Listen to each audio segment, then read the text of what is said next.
Hello everyone, welcome back to the channel. I'm Triple G, this time with a Dauntless video. In this video, I will try and help new players coming in by telling me which weapons from which element they should build and which armor they should build to begin Dauntless. You know, it can be a really dauntless task to figure out which weapon you should do with which element, what armor you should hunt for, what you should upgrade for. So these are just my tips for you. Of course, the opinions may vary. You know, you can probably pick other swords or other armor, but this is just my pick, this is my opinion as a dauntless player. I've been playing for almost a year now, so here they are. Okay, for weapons, swords.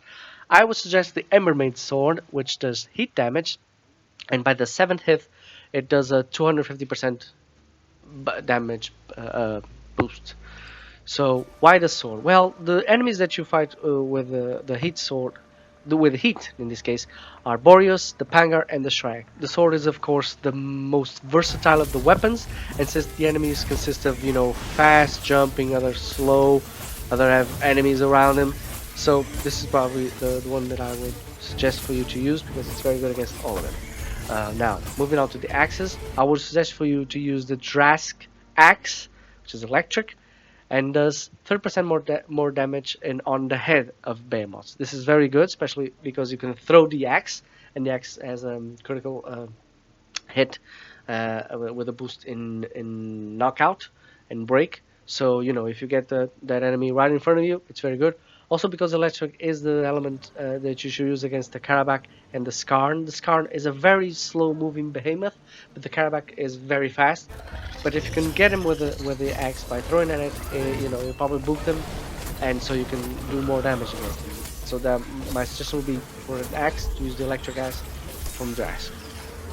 For hammer, I would go with Boreas, which is the cold hammer. It does by doing damage. It creates 4 damage orbs that do damage whenever you hit. Why the hammer in cold? Well, because one of the bosses that you fight is the Embermaid, and the Embermaid is easily booped with the hammer. But then again, you fight the Sharog and the Helion, and the Sharog is very slow.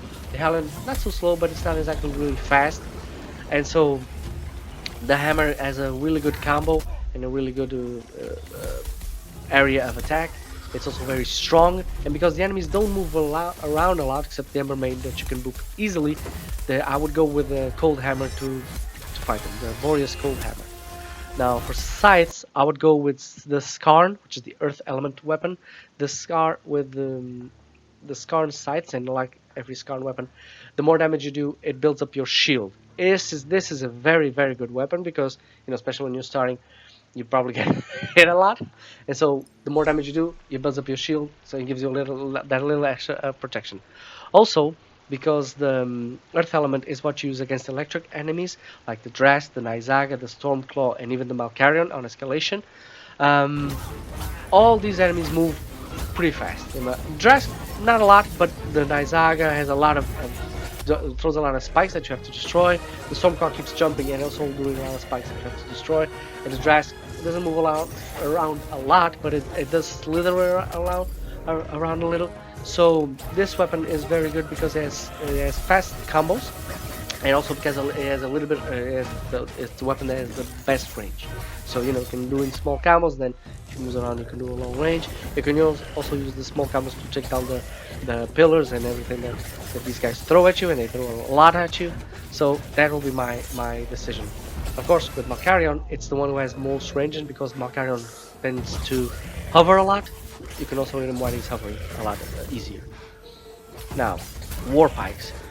For War Pikes, I would go with neutral War Pike. Now, I do in this video use the Gnasher War Pike, which it's not exactly the best. I would recommend the Shrike.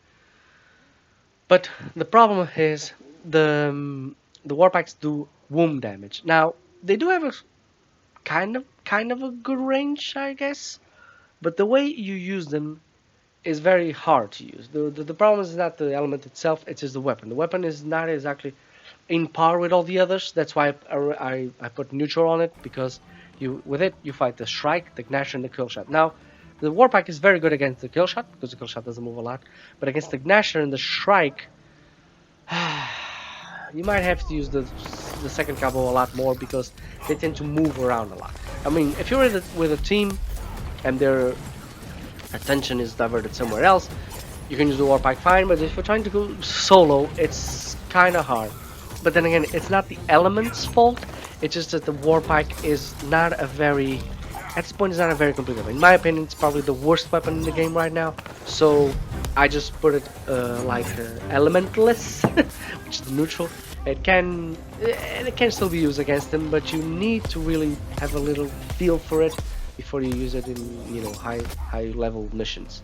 Now for repeaters, I would go with the Valomir, which is the radiant kind.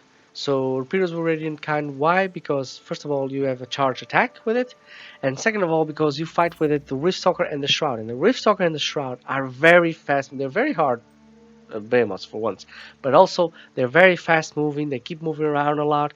So to try and hit them with any other weapon, it's kind of hard. So the repeaters are your best weapon. Now repeaters are already pretty good weapons for starters, but because these behemoths are some of the most dangerous that you will find, I would put radiant.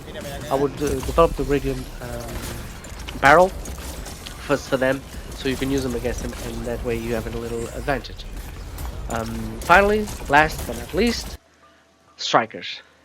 This you'd use the opposite. For the strikers, you would use the Riftstalker or the Shadow strikers. Why the Riftstalker? Well, the Riftstalker, like the Boreas, that gives you 4 orbs that do a little boost in your attacks. Well, the Boreas, the Riftstalkers do the same. You develop 4 damage orbs that you can use it, and the first because Shadow is used against Radiant, the first Radiant behemoth that you will find is Valomir, and Valomir doesn't do anything. I mean, it just sits there. It's really just a punching bag. And with this, you can really turn him into a punching bag. You can build up your combos very fast. You can use your third ability very easily.